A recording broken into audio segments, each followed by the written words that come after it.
This episode is brought to you by Fox One. Watch all 104 matches of the FIFA World Cup live in 4K for just $19.99 a month with 3 days free. Build your own multi-view, choose up to 3 streams, and follow player spotlights. Stay on top of every moment with live stats, highlights, and instant replays. The FIFA World Cup, streaming live on Fox One. Offers are subject to change. See fox.com for complete terms and conditions. The 2-week pay period, invented in 1938 and still making us wait until daily pay, where everyone can access their money on demand. This is the future of pay. Learn more at dailypay.com. Transfer fee may apply. Cats and Cosby, entertaining and informative on the Red Apple Podcast Network. Well, with us today is Steve Moore. I guess Larry Kudlow is off today, and the stock market is closed. But, Steve, me and you have to work. We do. We're 24/7, my friend. And look, what a week this was for the market. What a week it does for America. I feel really good about the direction of things now that we have this peace deal. I know people have different opinions about that, but I'll tell you, I think the oil price is going to continue to fall, John. I know you're the expert on that, but I think we're looking at $3. On Thursday, it was $74 a barrel. And yeah. I've said to everybody, I was on Maria Bartiromo for a few minutes this morning. Yes. Until the satellite feed blew up. And what happened is that I guess OPEC is panicking. Russia is panicking because as the price of oil falls, so does their revenue. They don't have the excess money to have terrorism and et cetera, et cetera. Well, you're exactly right. And look, Russia's whole economy right now is basically, selling oil and natural gas. And the more we produce here at home, the more we disarm them. And the more the price goes down, the more deep crap they're in. There you go. Now, the other thing that's going on with the economy, and I've talked to a lot of CEOs in the last couple of weeks who are just telling me that, and I know that the AI is very controversial with people, but my God, the businesses are using it. They're telling me they're having amazing productivity improvements. Productivity means they're able to produce more goods and services at lower cost. So I'm going to make a prediction, and I'm going to echo my buddy Larry Kudlow. We think that inflation, John, in the next couple of months is going to go below 2%, below the Fed target.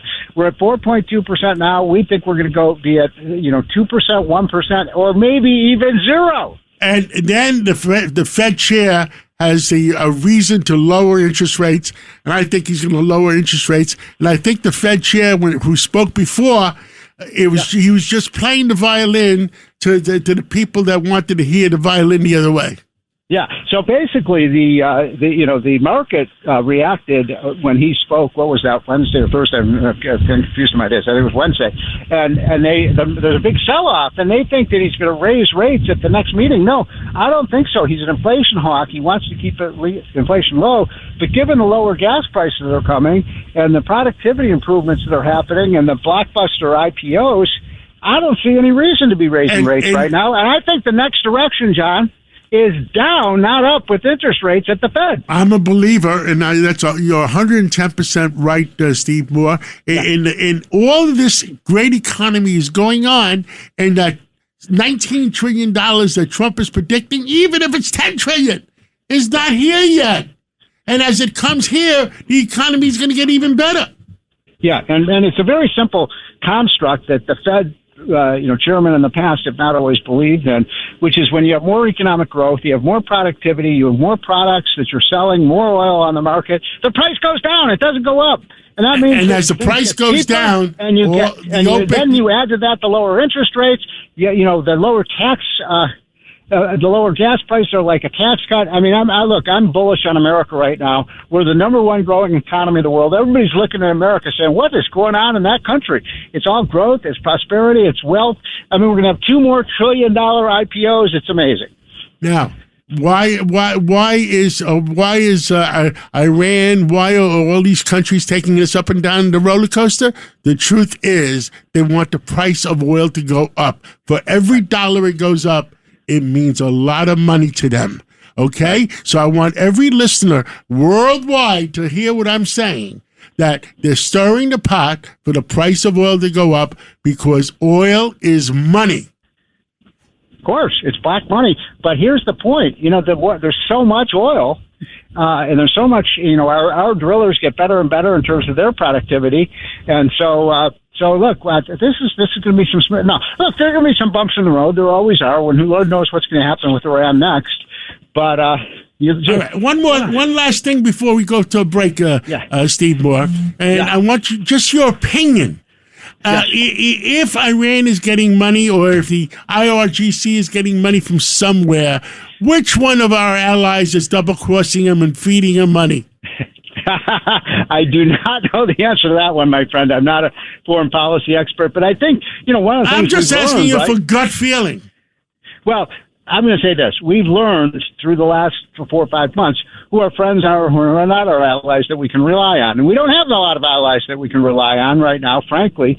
But I wouldn't want to cross Trump if I were Canada, Europe, the Great Britain, because Trump's going to remember, who stepped up and who didn't. Well, the next target is, how he wiped out all the mullahs and all the leadership? He's going to wipe out all the leadership in the IRGC